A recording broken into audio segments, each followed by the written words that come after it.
2021년 5월 3일 인천 중부경찰서의 발표. 인천에서 13일째 실종된 한 남성에 대한 내용이었습니다. 그런데 참 이상했습니다. 그의 마지막 행적은 한 노래주점. 지인과 둘이 들어간 그 공간에서 나온 사람은 지인뿐이었습니다. 김한 사건 파일, 인천 노래주점 토막 살인사건 편입니다.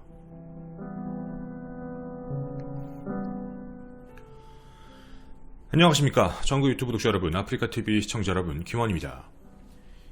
2021년 4월 26일 오후, 한 노인이 경찰서에 방문을 해 이렇게 말을 합니다. 4월 21일 외출한 내 아들이 귀가하지 않고 있다. 실종자의 신원은 42세 남성 김씨였습니다.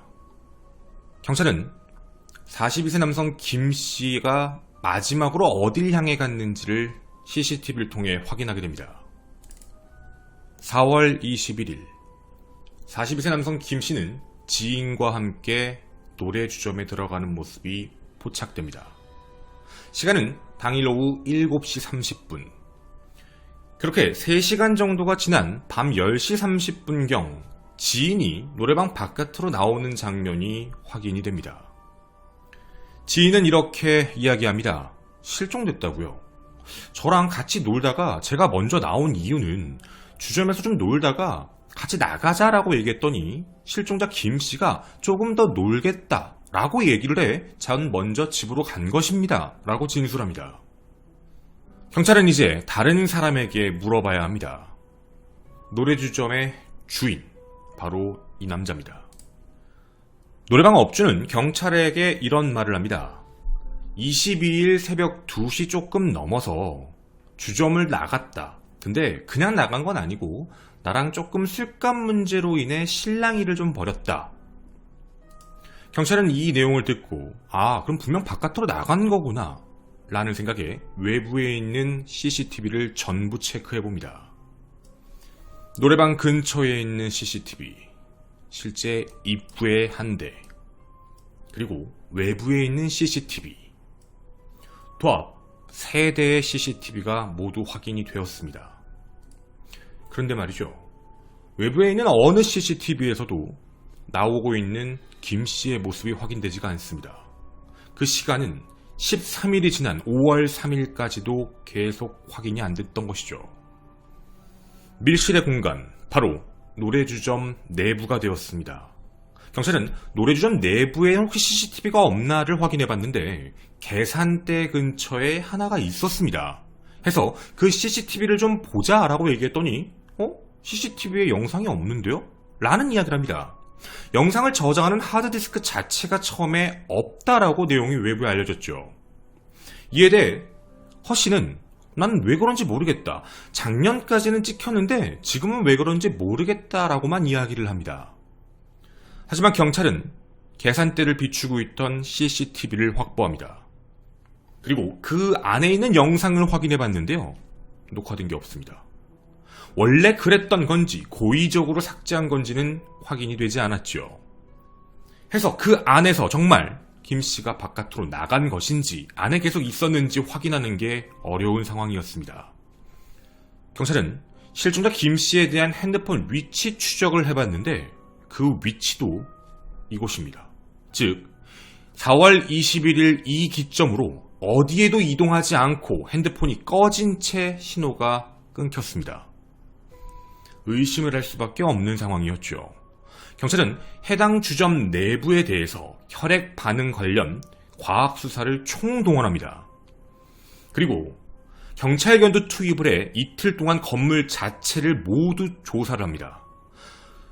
노래주점 자체에 정화조가 있었으니 혹시 그 정화조 내부에 뭐가 있지 않을까? 혹시 그 안에 빠졌나? 이런 생각까지 했던 거죠. 하지만 어떤 것도 제대로 나오지 않았습니다. 이에 대해 노래주점 주인 허 씨는 자기는 진짜 억울하다. 아무것도 모른다. 그냥 왔다 간 것 뿐이다. 라는 이야기로 진술을 계속 일관되게 이야기합니다. 그런데 경찰이 수사를 하면서 뭔가 이상한 정황들이 하나씩 포착됩니다. 첫째, 김씨가 나갔다라는 증거를 알려면 결제 내역 좀 봅시다 라고 이야기를 했는데, 이에 대해 허 씨가 술값은 현금으로 결제했습니다 라고 이야기합니다. 술값은 현금으로 결제했다. 그럼 당연히 확인되는 바는 아무것도 없죠. 이에 경찰은 한 가지를 더 걸고 넘어집니다. 4월 22일 새벽 2시 5분쯤 112에 들어온 신고 전화 때문이었습니다. 112 치안종합상황실에 전화를 한 사람은 실종자 김씨였습니다. 전화를 해서 제가 지금 술값을 못 내서요 라는 말을 합니다. 그리고 이내 그 내부에서는 욕설과 함께 말도 안 되는 소리 하지 마라, 너는 좀 싸가지가 없어 라는 욕설이 들립니다. 그 이후 실종자 김씨는 그냥 제가 알아서 할게요 라고 얘기하며 전화를 끊은 것으로 확인이 됩니다. 자, 분명 그때까지 살아있는 신호는 명확합니다. 그런데 신호는 이 노래방 안에서 끝난 것이죠. 의심을 할 수밖에 없는 상황이었습니다. 하지만 경찰은 당시에 출동하지 않았습니다. 긴급하거나 생명에 위험이 있다라고 판단하진 않은 것이죠. 그냥 아는 사람과 술값 문제가 좀 있었구나 라는 생각으로 관할 지구대에 출동 요청을 하지 않았던 겁니다. 그 이유에 대해 경찰은 이렇게 표현을 하고 있습니다. 급박한 위험 신호가 감지되지 않는 이상 휴대폰의 위치 추적을 자제하라는 국가인권위원회의 권고사항 때문에 하지 않았다라는 내용이죠. 하지만 이에 대해 전문가분들은 한 가지를 짚고 넘어가십니다.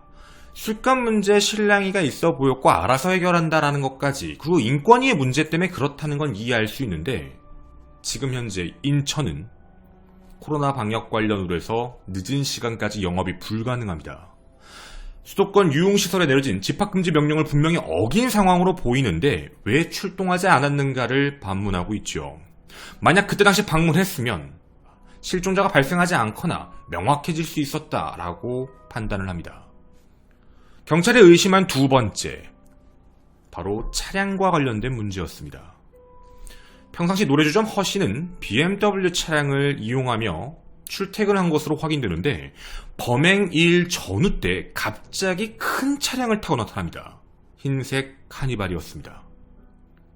그리고 그 흰색 카니발이 이동하는 장소들을 살펴봤는데 강화도도 갔다가 영종도도 갔다가, 그리고 유독 많이 가는 곳이 인천광역시 연수구 송도동에 있는 송도 신항 일대였지요. 거의 13km가 넘게 떨어져 있는 곳인데 거길 왜 그렇게 간 거냐라고 질문을 던지니, 그냥 내가 힘들어서 바람 쐬러 간 건데 그게 이상한 거냐라는 답변을 합니다. 하지만 경찰은 분명 이상하게 판단하고 있었죠. 세 번째, 주점 내 CCTV가 찍힌 일부의 화면들이 있었습니다. 분명 실종됐다라고 판단되는 그 이후의 모습이었는데 허 씨가 좀 이상한 행동을 합니다. CCTV 화면 내에서 무언가를 옮기는 듯한 수상한 움직임이 있었던 거죠. 물론 그게 정확히 뭐다라고 얘기할 수는 없었습니다. CCTV를 계속 분석을 해본 결과 실종자가 사라졌던 22일 새벽 2시 이후 22일 오후 3시 44분 처음으로 바깥으로 나오는 허 씨의 모습이 포착이 되는데, 밖으로 나와 맞은편에 있는 고깃집 사장에게 찾아갑니다. 그리고 무슨 말을 하는 장면을 경찰이 포착을 해 고깃집 사장님에게가 뭘 물었는지를 물어봤더니 이런 이야기를 했다는 겁니다. 사장님, 여기 앞에 있는 CCTV 작동되는 거예요? 라는 말. 그리고 그 다음 작동이 된다고 했더니 그 CCTV가 어디까지 찍히나요? 라고 물어봤다는 겁니다. 그래서 별 의심 없이 사장님은 그냥 주차장 쪽은 아니고 가게 앞 정도만 촬영이 됩니다 라고 전달을 했지요. 그 이후 오후 6시 24분 노래주점 인근에 있는 마트에서 또 그의 흔적이 포착됩니다. 그곳에서 허 씨는 14리터짜리 락스 한 통, 그리고 75리터 분량이 들어가는 쓰레기 봉투 10장, 청테이프, 스카치 테이프를 사서 한 손에는 락스통을 들고 나머지는 안에 전부 넣은 뒤 노래주점으로 들어가는 모습이 포착됩니다. 그리고 경찰이 이 의심을 확증으로 바꾼 순간이 있었습니다. 바로 네 번째, 노래주점 내부 안에 있는 화장실에서 혈흔이 발견됩니다. 혈흔이 발견됐다는 걸 다시 역으로 이야기하게 되면 어떤 혈액이 흘러 있었다. 근데 그 양이 꽤 많았습니다. 혈액을 국가수에 의뢰한 결과 실종자 김씨의 DNA와 일치합니다. 물론 혈액이 있었다는 것만으로 그는 자백하지 않았습니다. 혈액이야 있을 수 있죠. 뭐 그 사람이 피를 흘렸나 보죠. 코피를 흘렸나 보죠. 뭐 이런 식이었습니다. 하지만 절대 빼지 못하는 증거가 하나 나타납니다. 바로 살점입니다. 살점이 그 안에서 발견되어야 될 이유는 분명 없습니다. 이 모든 정황들을 전부 합쳐 노래방 주인 허 씨에게 이야기합니다. 어디다 시신을 유기했는가. 하지만 그는 이 모든 증거 앞에서도요, 모든 혐의를 일체 부인합니다. 경찰은 22일 오전 2시 5분 이후에 살해를 했을 것으로 추정되고 주점 내부의 혈흔 및 살점, 그리고 나온 흔적이 없다는 점, 그리고 단 둘만 내부에 있었다는 점, 이 모든 정황으로 추궁하기 시작합니다. 어차피 시신 안 나와도 너는 범인이야. 빼도 박도 못해 라고 얘기했죠. 그리고 당시 경찰은 수색을 하고 있었습니다. 송도에서요. 분명 많이 갔던 곳이 송도였기 때문에 이곳 어딘가에 시신을 유기했을 것이다 라고 판단했던 겁니다. 5월 12일 저녁 7시 30분 자백을 합니다. 사실 송도 아닙니다. 제가 시신을 유기한 장소는 인천시 부평구 철마산 중턱입니다. 경찰은 현장에 출동해봅니다. 그리고 허 씨가 얘기한 그 장소에 갔을 때 경악을 했다라고 합니다. 심하게 훼손된 상태의 시신이 가방에도 들어가 있지 않은 상태로 풀숲에 그냥 널브러진 채 발견되었습니다. 범인은 87년생 허민우였습니다. 구속 과정에서 허민우는 이런 말을 합니다. 죄송합니다. 정말 죄송합니다. 몇 번이고 찾아갔습니다. 그가 밝힌 범행 동기 자체도 굉장히 충격적이었습니다. 이제는 실종자가 아닌 피해자. 40세 김씨가 과거에도 방문한 적이 있었고 그때는 큰 문제가 없었는데 이번에는 술값 문제로 다툼이 생겼다. 술을 원래 미리 결제를 한번 했고 추가금이 2만 원이 더 붙어 그거에 대해 내셔야 된다라고 했더니 현금이 없다라고 얘기하며 피해자가 툭툭 건들며 감염병 예방법 위반 혐의로 혼나고 싶냐라고 하며 112에 신고 전환한 모습을 본 것이죠. 제한시간 왜 영업을 했으니 너는 과태료를 물게 된다. 근데 정말 나한테 돈을 받을 거냐? 이런 내용이었다고 합니다. 화가 났던 허민우는 분명 이 내용에 대해서 분노를 하기 시작을 했고 실랑이를 하다 너 한번 혼나봐라 라는 생각에 폭행을 하기 시작합니다. 그리고 결국 주먹과 발로 살해합니다. 새벽 2시 24분 잘 쓰지 않았던 방에 시신을 은닉해놓고 이틀이 지난 24일 시신을 옮긴 것으로 확인됩니다. 근데요, 여기서 굉장히 끔찍한 내용이 하나 확인이 됩니다. 그는 정말 계획적이었습니다. 완전 범죄가 될 수 있다라고 믿었던 것 같습니다.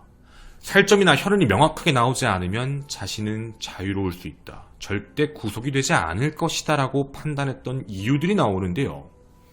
첫째, 그는 강화, 영종도, 송도 일대를 자동차를 끌고 아무렇지 않게 다닙니다. 해서 경찰도 수사에 혼선이 왔죠. 거기 어딘가에다가 시신을 유기했을 것이다. 하지만 나오지 않았습니다. 정말 다른 장소였죠. 예측도 못한 곳이었습니다. 시신 유기 당시에는 허민우는 핸드폰을 꺼버렸습니다. 혹은 아예 핸드폰을 갖고 가질 않았던 거죠. 핸드폰으로 위치 추적이 된다는 걸 알고 있었던 겁니다. 두 번째, 그는요, 시신을 흩뿌리듯 뿌려놨습니다. 굉장히 잔혹하게 시신을 훼손하고 그렇게 했던 이유에 대해 전문가들은 이런 표현을 합니다. 범행에 대한 경험치가 높다. 이유는 대부분 초범인 경우 무서워서 어딘가에 숨기거나 감추려고 하는 버릇이 있는데 대놓고 흩뿌렸다라는 얘기는 최대한 부패가 빨리 되는 걸 바라고 있었다는 것이었죠. 자기가 생각하기에 사람이 거긴 가지 않을 거고, 그리고 산짐승이 많은 곳, 그런 곳에서 빠르게 부패라면 시신을 영원히 찾을 수 없다라고 판단했을 거란 것입니다. 그리고 시간이 지나도 어디에서도 나타나지 않자 4월 21일 이후에 괜찮겠다라고 판단한 것이죠. 안심을 했을 가능성이 높다는 겁니다. 그리고 세 번째 이유가 있습니다. 굉장히 침착했습니다. 사건을 일으킨 뒤 아무렇지 않게 외부에서 도구를 샀고요. 주변에서 CCTV의 동선까지 판단했습니다. 왜 그랬을까요? CCTV를 완전히 지워버리면 분명 자신이 의심을 받을 수 있다는 걸 알고 있었습니다. 단, CCTV 내부 동선의 사각지대가 어딘지를 찾아서 그쪽 방향으로 나갔나 보죠. 라는 식으로 미리 진술을 준비하고 있던 겁니다. 그렇게 되면 자기에겐 현금 결제를 했고 나갔고 그 다음 어디론가로 갔나 보죠. 라는 혐의점에서 벗어날 수 있다는 걸 예측한 것이죠. 그리고 하나, 그에게 혈액 및 살점에 대한 어떻게 보면 절대 빠져나갈 수 없는 정황 증거들이 나타나자 11시간 만에 시신을 유기한 장소까지 모두 자백을 해버립니다. 그 이유는 어차피 자기가 자백을 안 하면 형량이 더 가중될 거라는 걸 알고 있다는 것이죠. 그는 분명 언론에서 취재진에게 죄송합니다, 정말 죄송합니다, 몇 번이고 찾아갔습니다 라며 반성하는 듯한 모습을 보입니다. 그 이유에 대해 자신의 형량을 미리 예측할 가능성이 높다는 것이죠. 자백을 했다는 점, 반성을 하고 있다는 점, 우발적으로 사람을 살해했다는 점, 두려워서 시신을 유기했다는 점 해서 최소 형량을 받기 위한 방법을 재빠르게 선택했다라는 내용입니다. 허민우는 이 내용에 대해서 어떻게 이렇게 잘 알고 있을까요? 신상 공개가 된 이후 그의 과거 범죄 전력이 세상에 공개됩니다. 2020년 1월 30일 그는 징역 2년에 집행유예 3년을 선고받아 보호관찰 대상자가 됩니다. 폭력 조직의 가입 활동 혐의로 집행유예가 선고된 것이죠. 당시 1심 재판부는 허민우에게 이렇게 말을 했습니다. 범죄단체는 그 존재만으로 사회 공동체의 법 질서 유지와 안녕에 심각한 위협을 준다. 조직의 위세를 바탕으로 갖가지 폭력 및 재산 범죄를 자행한 경우 선량한 다수의 시민들에게 직접적 혹은 간접적으로 커다란 피해를 입히며 건전한 사회의 불안감을 조성한다. 다른 폭력 조직과의 싸움에 대비하고 조직의 위세를 과시하기 위해 수십 명의 조직원들이 칼과 야구방망이 등을 준비해 특정 장소에 집결한 행위는 대단히 위험한 행위다. 다만 조직에서 활동한 것을 반성하며 조직 활동을 다시는 하지 않을 걸 다짐하고 있다는 점을 고려해 집행유예를 선고했습니다. 해서 세상에 나와 얼마 뒤 살인마가 되어 우리에게 얼굴이 알려졌습니다. 허민우, 그는 정말 어디까지 생각을 하고 있는 걸까요? 재판에서 자신이 어떻게 하면 유리한지 연기를 하고 있는 걸까요? 완전 범죄를 꿈꿨지만 그게 되지 않자 빠르게 반성하는 듯한 모습을 보이는 이 사람. 과연 재판부는 그에게 형량을 얼마나 주게 될까요? 저희는 이 사건을 끝까지 함께 하도록 하겠습니다. 저는 김한 사건 파일의 김원이었습니다. 감사합니다. 이 사건이 이제 외부에 알려진 부분하고 좀 몇 가지 좀 말씀을 좀 드리자면 아마도 판단으로는 112 정황 증거도 있어요. 112 신고 내용이 있기 때문에 아마 우발 살인의 가능성에 대한 부분이 좀 많이 대두되고 있어요. 근데 시신이 발견이 되고 나서 국가수에서 정밀감정을 할 텐데 자신의 진술로는 폭행을 해서 사망에 이르게 했다. 이제 주먹과 발을 이용해서 상대를 사망에 이르게 했다라고 얘기를 했는데요. 아직 끝나지 않은 얘기예요, 여러분. 이게 왜냐면 이거 뒷이야기예요. 저 중간에 안 넣어놓은 얘기인데 진짜 사망했을까? 라는 문제예요. 주먹과 발로 사람을 정말 사망에 이르게까지 폭행을 했을까? 사망이 아니라 기절했다면 이야기가 달라져요. 그러니까 기절이라는 게 뭐냐면 의식을 잠깐 잃었다거나 뭐 이런 식이면 이야기가 좀 달라지는 건데 이 부분에 대해서는 정밀감정을 해야 돼요. 여러 가지 중에 심장이 뛰고 있는 상태에서 시신을 훼손하는 거랑 심장이 멈춘 상태에서 시신을 훼손하는 케이스는 달라요. 그래서 이제 그 부분에 대한 내용들도 이제 나와야 돼요. 그러니까 심장이 뛰고 있는 상태에서 사체 손괴를 저지르면 살점이 말린다고 표현을 해요. 살점이 말리는 모습은 만약에 말리는 부분들이 확인이 된다라고 하면 의식이 없는 사람에게 그런 행동을 할 수도 있다. 이거 if예요, 여러분. 이거 지금 맞다는 게 아니라 더 확인을 더 해봐야 된다는 얘기예요. 아직까지 명확하게 뭐가 나온 건 없어요. 근데 사체 훼손에 대한 범주를 이제 말씀을 좀 드려서 지금 현재 우발 범행과 계획 범행이라고 얘기를 할 때 겉으로 지금 이 허민우가 주장하는 대로 이 모든 상황이 진짜 진실이라면 우발 범행의 가능성이 높아요. 자기가 폭행을 했다. 그러니까 이제 뭐 특수도 아니죠. 뭐 도구를 들고 공격을 가한 게 아니니까. 근데 정밀부검을 해봤는데 실제로는 폭행도 있었지만 폭행이 직접 사인이 아니라 도구를 썼다. 뭐 칼을 썼다던가 뭐 이런 식이면 이야기가 완전히 달라지는 거니까. 그거는 더 기다려봐야 될 문제고 어떻게 기소되는지를 봐야 될 것 같아요. 지금 정확히 그의 말을 100% 믿을 수 있는 건 아니라는 얘기예요. 그래서 주장은 그렇게 하고 있는 상황이지만 그러니까 이거는 정밀부검을 통해서 아마 국가수에서 의견이 나오겠죠. 그래서 그런 부분이 일단 하나가 껴있는 상황이고요. 그래서 사체 훼손과 관련되어 있는 문제에서도 또 하나 이제 말씀을 드리면 이 사건 같은 경우에는 만약에 저도 여쭤봤는데 우발적 범행, 그러니까 너무 화가 나서 정말 주먹으로 폭행을 해서 사망했고 그 다음에 무서워서 사체 훼손을 했다라고 하게 되면 우리나라가 사체 훼손과 관련돼서는 실제로 형량을 많이 높여주지 않아요. 그러니까 몇 년 조금 올라가는 정도예요. 특히 우발살인의 사체 훼손이라고 얘기를 했을 때 무기징역이라는 게 잘 안 나오는 케이스가 많거든요. 그래서 그걸 머리를 쓴 건지는 잘 모르겠어요. 근데 이게 만약에 사체 손괴에 대한 부분에서도 대충은 여쭤봐서 전해 들은 바에 따르면 아마 쉽게 나오진 않을 것 같다는 얘기예요. 그렇게 얘가 원하는 대로. 이게 사체 손괴의 징역형이 낮게 평가되는 건 맞지만 사체 손괴 이유에 대해서도 재판부가 되게 많이 본다고 해요. 예를 들어서 사람을 죽이고 무서워서 내가 두려움 때문에 범행이 이제 들통날까봐 무서워서 사체 손괴를 했다라고 할 때 자신이 준비했던 뭐 가방 이런 사이즈를 맞추기 위해서 했다라는 내용과 근데 그렇게 했으면 이제 이동 때문에 그렇게 했다라고 해서 사체 손괴를 했다. 그러니까 말 그대로 목적이죠. 목적이 이동 때문에 그렇게 된 거다라고 했을 때랑 그게 아닌 케이스는 좀 형량이 다르게 나온다고 해요. 되게 나쁘게 보는 것 같아요. 그러니까 지금 이 케이스는 그런 이동과 관련인 게 아니라 사체 손괴를 되게 잔인하게 했다라고 들었어요. 굉장히 잔인하게 했다고 들어서 아마도 사체 손괴에 대한 부분으로 들어가게 되면 좀 이야기가 달라지지 않을까라는 부분들까지 갑니다. 그런데 이제 여기까지가 겉 프레임을 말씀을 드린 거고요. 이제 허민우의 머릿속으로 들어가면 허민우가 지금 제일 바라는 건 치사혐의예요. 네, 제일 바라는 게 치사인 것 같아요. 그러니까 죽일 마음은 없었다. 자기가 자백을 할 때는 화가 너무 나서 죽이고 싶었다라는 이야기를 하는 게 있는데 모르겠어요. 재판에 들어갔을 때 이제 검찰로 들어갔을 때 어떤 얘기를 할지는 잘 모르겠지만 이 사체 손괴에 대해서 저는 개인적으로 여러분께도 몇 번 말씀을 드렸지만 저는 사체 손괴는 살인죄에 준한다라고 저는 많이 판단을 해요.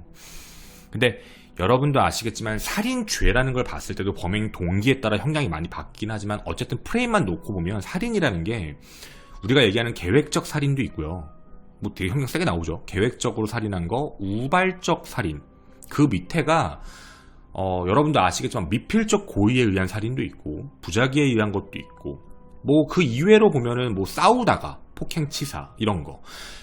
예를 들자면은 폭행치사 혐의가 어떻게 나오냐면 제가 저번에도 한번 말씀을 드렸는데 여러분 기억에 나실 거예요. 클럽에서 태권도 유단자들 국가대표라고 그랬나? 하여튼 태권도를 했던 그런 이제 대학생들 선수죠. 선수 3명이 클럽에서 한 남자를 공격했어요. 무슨 이제 시비가 붙어서 공격을 해서 셋이 폭행을 했어요.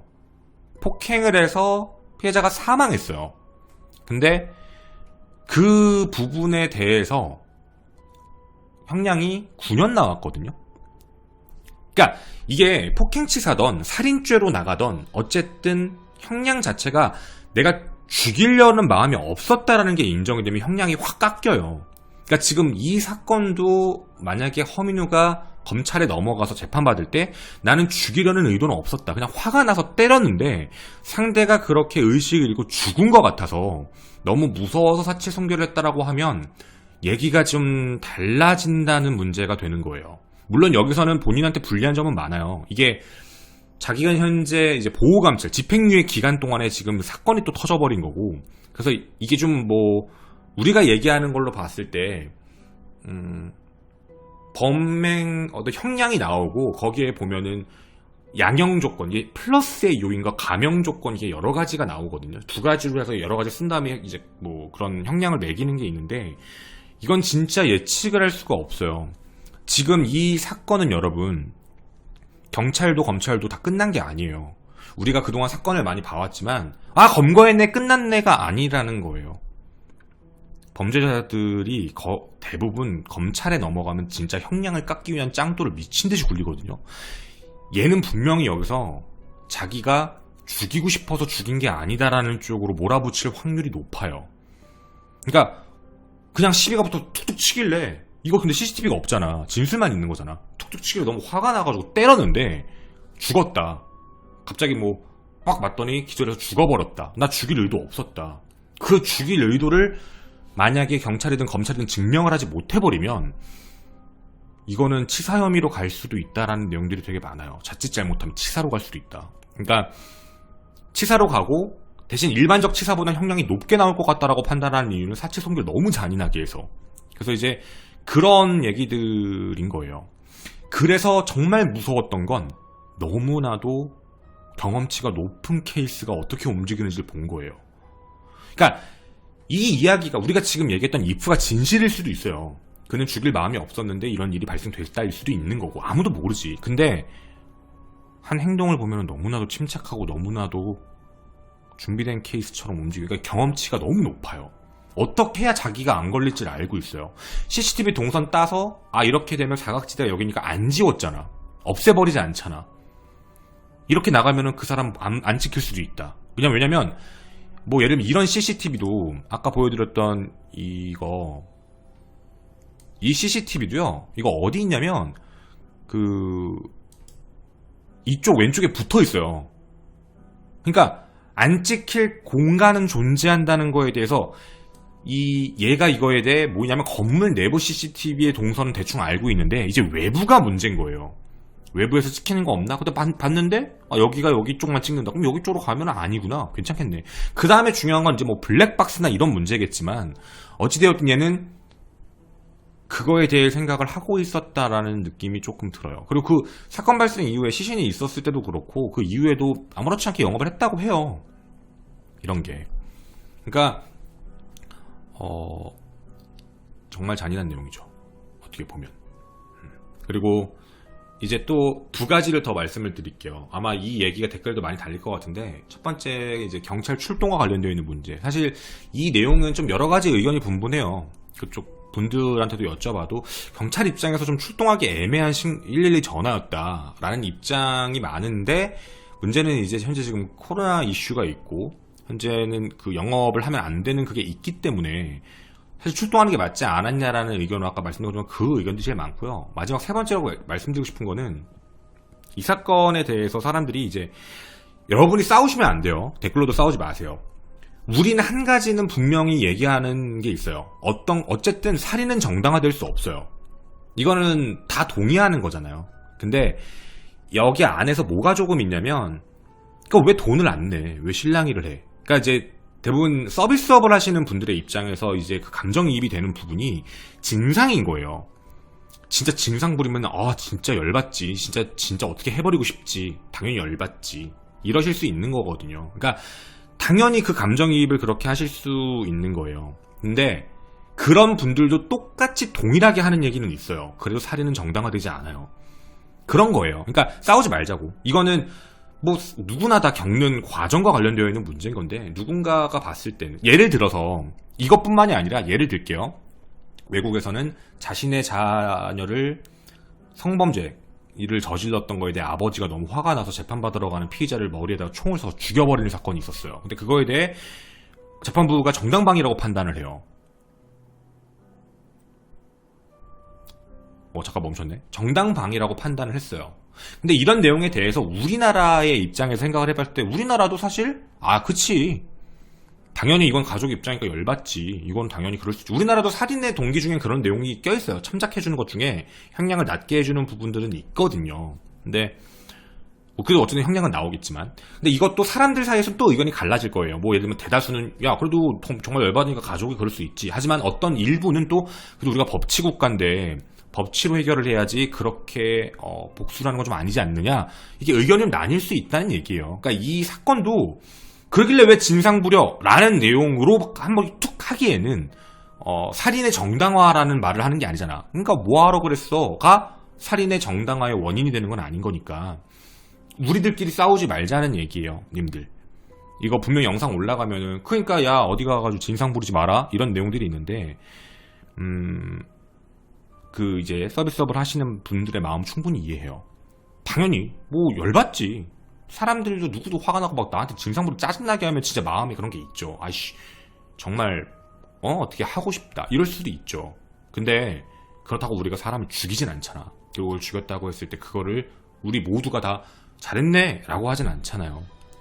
그러니까 우리들끼리라도 그렇게 해서 싸우지 않았으면 참 좋겠습니다. 걱정돼서 이거 뒷이야기 붙여놓은 거예요, 여러분.